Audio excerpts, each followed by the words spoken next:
దేవునికి మహిమ కలుగునుగాక. మీ అందరికీ నా యొక్క ప్రత్యేకమైన వందనాలు. ఈ దినము బైబిల్ గ్రంథంలోని కొన్ని విషయాలు మనం ధ్యానం చేసుకుందాము. అయితే బైబిల్ గ్రంథంలోని 66 పుస్తకాలను 5 భాగాలుగా విభజించి బైబిల్ గ్రంథ చరిత్రను మనం ఏ విధంగా తెలుసుకుంటే ఎంత సులువుగా మనకు ఉంటుందో, సులువైన మార్గంలో ఈజీగా గుర్తుంచుకోవడానికి ఒక 5 విషయాలు మీకు తెలియపరిచి తర్వాత కొన్ని మాటలు మనం ధ్యానం చేసుకుందాము. బైబిల్ గ్రంథంలోని 66 పుస్తకాలను 5 భాగాలుగా విభాగించవచ్చు. మొదటి భాగము పాత నిబంధన, దాన్ని ప్రవచన గ్రంథం అంటారు. అందులో యేసయ్య వస్తాడని, ఆయన వచ్చి ఏ కార్యాలు చేస్తాడో అనే మాటలు చక్కగా పాత నిబంధన గ్రంథంలో వ్రాయబడుతూ ఉంటాయి. రెండవ భాగము సువార్తలు. దానిని మనం 4 సువార్తలుగా విభాగించాము. మత్తయి సువార్త, మార్కు సువార్త, లూకా సువార్త, యోహాను సువార్త. ఈ 4 సువార్తలు యేసుక్రీస్తు ప్రభువారి యొక్క పరిచయాన్ని మనకు తెలియపరుస్తూ ఉంటాయి.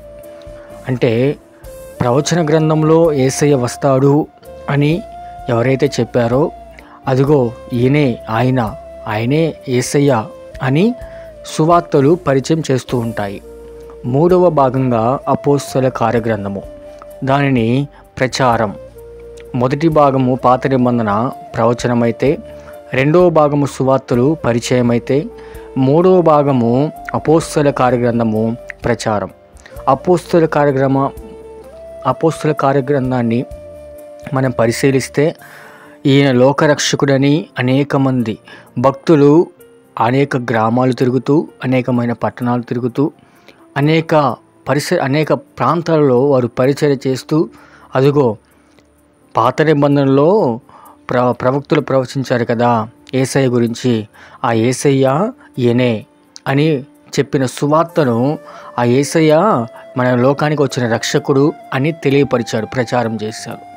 ఆ 4వ భాగంగా పత్రికలు. ఈ పత్రికలలో మనం ఎక్కువగా చూసే విషయం ఏంటంటే ఆయన ప్రభావంలో జీవించటం. అంటే యేసుక్రీస్తు ప్రభువారు మనం ఎంత జాగ్రత్తగా ఎలా జాగ్రత్తగా ఉండాలి, ఆయన తెలుసుకున్నాం కదా. మనం ఇప్పుడు ఆయన ఎవరో తెలుసుకున్నాము, ఆయన ఏం చేశాడో తెలుసుకున్నాము, ఆయన ఎలాంటి వాడో తెలుసుకున్నాము. కాబట్టి తెలుసుకున్న మనము మన జీవితంలో ఎలా ముందుకు సాగాలి, మన తలంపులు ఎలా ఉండాలి, మన జీవిత విధానం ఎలా ఉండాలి, మన బ్రతుకులు ఎట్లా ఉండాలి, మన యొక్క జీవితం ఎలా ఉండాలి అని మనకు తెలియచేసేదే పత్రికలు. తర్వాత 5వ భాగంగా మనం చూస్తే ప్రకటన గ్రంథము. ఆ ప్రకటన గ్రంథంలో మొత్తాన్ని మనం చూస్తే అక్కడ మనకి ప్రభుత్వం కనపడుతూ ఉండిద్ది, దేవుని యొక్క ప్రభుత్వం. ఇప్పుడు ప్రజెంటు ఈ లోకంలో రాజకీయ ప్రభుత్వం జరుగుతుంది. రాజకీయ నాయకులు వారి కాల వ్యవధిలో వారు ప్రభుత్వం చేస్తూ ప్రజలను పరిపాలిస్తూ ఉంటారు. అయితే ప్రకటన గ్రంథం మనకు తెలియపరుస్తున్న విషయం ఏంటంటే, అప్పుడు ఈ లోకరాజ్యాలన్నీ పోతాయి, అప్పుడు దేవుని రాజ్యం కట్టబడుతుంది. ఆ దేవుని రాజ్యంలో దేవుడే రాజుగా ఉంటాడు, ఆ దేవుడే న్యాయాధిపతిగా మనం పరిపాలిస్తూ ఉంటాడు అని ప్రకటన గ్రంథం మనకు తెలియపరుస్తుంది. ఆ ప్రకటన గ్రంథంలో ఆయన మనకి ప్రభువుగా మనకు కనపడుతూ ఉంటాడు. ఇది బైబిల్ గ్రంథంలోని 66 పుస్తకాలను 5 భాగాలుగా విభాగిస్తే మనకు సులువుగా గుర్తుంచుకోవడానికి కొన్ని విషయాలు. అయితే ఈరోజు చిన్న మాట, బైబిల్ గ్రంథం నుంచి చిన్న మాటను మనం చదువుకొని 2 నిమిషాలు మనం ధ్యానం చేసుకుందాము. 116వ కీర్తన 43వ వచనాన్ని నేను చదువుతున్నాను. అనేక పర్యాయములు ఆయన వారిని విడిపించెను, అయినను వారు తమ ఆలోచనను అనుసరించి తిరుగుబాటు చేయుచు వచ్చిరి, తమ దోషము చేత హీన దశ నుండిరి. చక్కటి మాట వ్రాయబడుతూ ఉండిందండి. ఈ గ్రంథకర్త మాట్లాడుతూ అంటున్నాడు, అనేక పర్యాయములు ఆయన వారిని విడిపించను. నిజమే, చాలాసార్లు కూడా దేవుడు మనల్ని విడిపిస్తూ వస్తాడు. చాలా కష్టాలు గుండా మనం వెళ్ళినప్పుడు, బాధలు గుండా మనం వెళ్ళినప్పుడు, ఇబ్బందులు గుండా మనం వెళ్ళినప్పుడు, అనేక పరిస్థితుల్లో మనం ఉన్నప్పుడు ఆయన మనల్ని తప్పించి విడిపించాడు. మన శత్రువుల చేతికి మనం చిక్కినప్పుడు కూడా దేవుడు మనల్ని విడిపిస్తూ వస్తాడు. బైబిల్ గ్రంథంలో మనం చూస్తే ఇశ్రాయేలు ప్రజలు అనే కొంతమంది ప్రజలు మనకు కనపడుతూ ఉంటారండి. ఆ ప్రజలు ఎవరంటే దేవుడు ఏర్పాటు చేసుకున్న ప్రజలు. దేవుడు ఏర్పాటు చేసుకున్న ప్రజలు, వారు దేవుడు కొన్ని నియమ నిబంధనలు పెట్టి మీరు నా బిడ్డలు కాబట్టి ఇదిగో మీరు ఈ విధంగా ఉండాలా, ఈ విధంగా నడుచుకోవాలా అని దేవుడు వారితో చాలామంది ప్రవక్తల ద్వారాను, చాలామంది సేవకుల ద్వారాను, న్యాయాధిపతుల ద్వారాను, కొంతమంది దేవుడు లీడర్స్గా పెట్టుకొని మొట్టమొదటిగా మోషే వారిని న్యాయకత్వంగా ఉండి ఒక దేవుడు మోషేని ఏర్పాటు చేసుకొని వారిని నడిపించాడు. తర్వాత యెహోషువని ఏర్పాటు చేసుకొని దేవుడు నడిపించాడు. ఆ తర్వాత న్యాయాధిపతులుగా ఉండి నడిపించాడు. ఆ తర్వాత ప్రవక్తలుగా కొంతమంది ఉండి వారిని నడిపించాడు. ఆ విధంగా ఇశ్రాయేల్ ప్రజల్ని ఒక్కొక్క మార్గం, అంటే నాయకులు మారిన ప్రజలందరూ కూడా ఒక దృష్టితో ముందు ఉండాలని దేవుడు ఆలోచన. అయితే వాళ్ళని దేవుడు ఏర్పాటు చేసుకున్నాడు.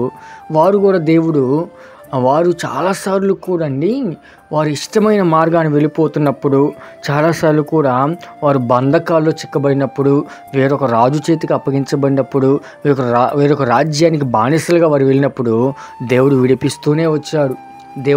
వారు దేవుడికి మొరపెట్టినప్పుడల్లా దేవుడు వారిని విడిపించడం జరుగుతూ ఉంది. అటువంటి పరిస్థితుల్లో దేవుడు వారిని విడిపించాడు.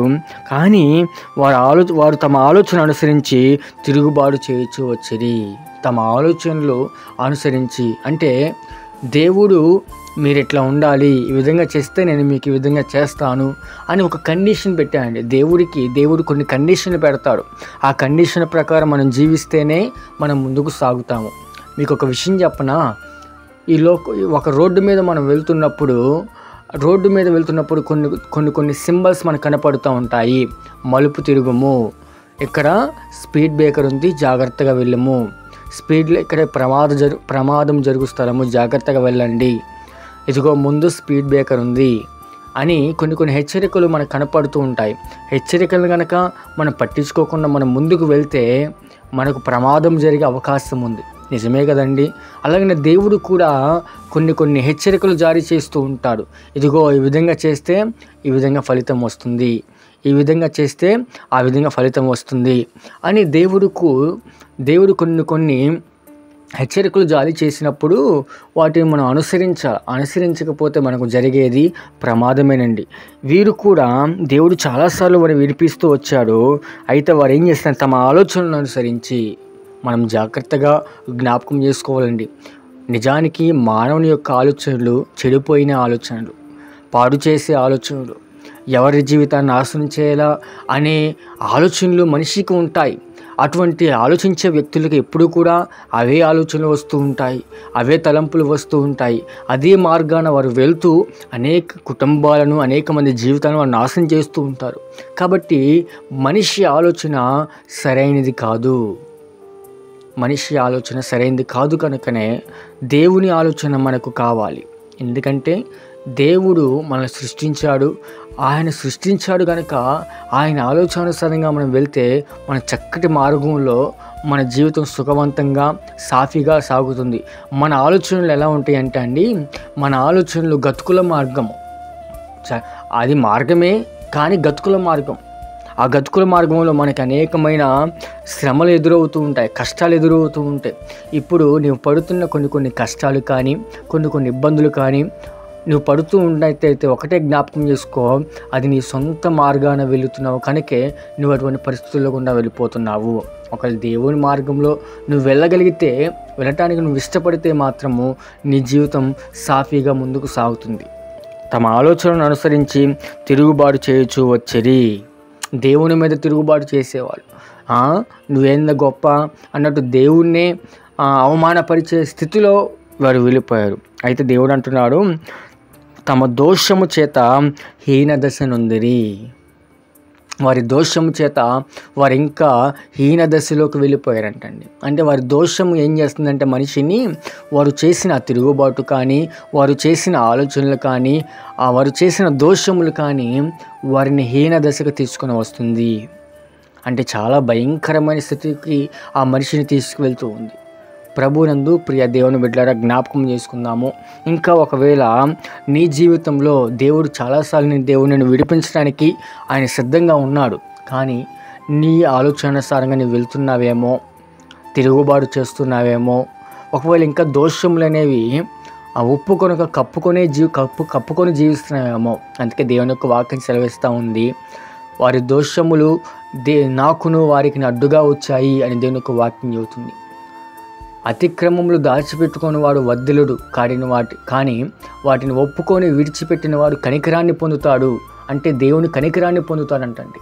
ఒకవేళ ఇంకా నీ జీవితంలో ఇంకా తిరుగుబాటు చేసే తత్వం ఉందేమో, ఇంకా నీ ఆలోచనానుసారంగా వెళ్ళే తత్వం ఉందేమో, ఇంకా నీ దోషమును ఒప్పుకోకుండా కప్పుకునే అనే అదే స్థితిలో ఉన్నావేమో. అందుకే నీ జీవితం హీనదశగా మారిపోయింది.